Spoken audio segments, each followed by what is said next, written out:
At 2 a.m., my brother dragged me out of bed and threw me into the yard, screaming that I wasn't real family. I still remember the feeling of the cold, wet grass against my cheek at 2 a.m., after my own brother violently dragged me out of bed and threw me into the yard, screaming I wasn't real family. But the real gut punch, seeing my parents, just standing there in the window, silently watching it all happen, before I crawled back inside to ignite a fire so bright, it would wake the entire neighborhood. You know that hollow, gut-wrenching feeling? The one where the people who are supposed to protect you, the ones you call family, actively choose to watch you break? For years, I just lived in that silent agony. But the night they literally let my brother throw me out into the freezing darkness, like I was nothing but trash, that was the night everything truly changed. And believe me, it wasn't just my world that shattered. Hey, I'm Noah, I'm 23. From the outside, our family probably looked picture perfect, you know? Classic suburban vibe. 2 parents, a younger brother, and me, the oldest. My dad was always working long hours, my mom was always home, and my brother Ethan, well, he was the golden child, the one everyone adored. Me, I was the quiet one, the bookworm, the music guy, the one who never caused trouble. Or at least, that's what people like to call me. But inside our house, man, it was a completely different story. Ethan could literally do no wrong. Every tiny accomplishment of his was celebrated like he'd just cured a disease. A soccer goal? My parents would post about it online for days. Me, acing a difficult exam? Barely a nod. If Ethan forgot to do his chores, oh, he was just tired, or he had a lot going on.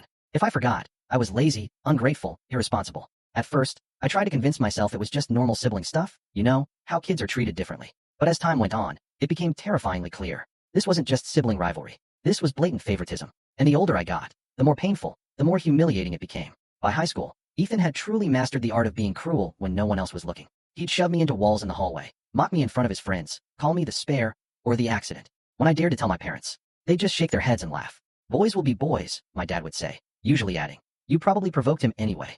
My mom, she'd just sigh and tell me, don't make waves, Noah. I quickly learned there was no point. If something happened between me and Ethan, I was on my own, completely alone. Then came that night. The night everything finally snapped. It started like any other, honestly. I'd been up late, finishing some freelance work. Around 2 a.m., just as I was finally drifting off, strong hands grabbed me. Before I could even wake up properly, I was yanked right out of bed, my arm twisted painfully. Get up, loser, Ethan hissed. I stumbled, half asleep, my heart pounding, utterly disoriented. He just dragged me through the silent house towards the back door, his grip bruising my arm. What are you doing?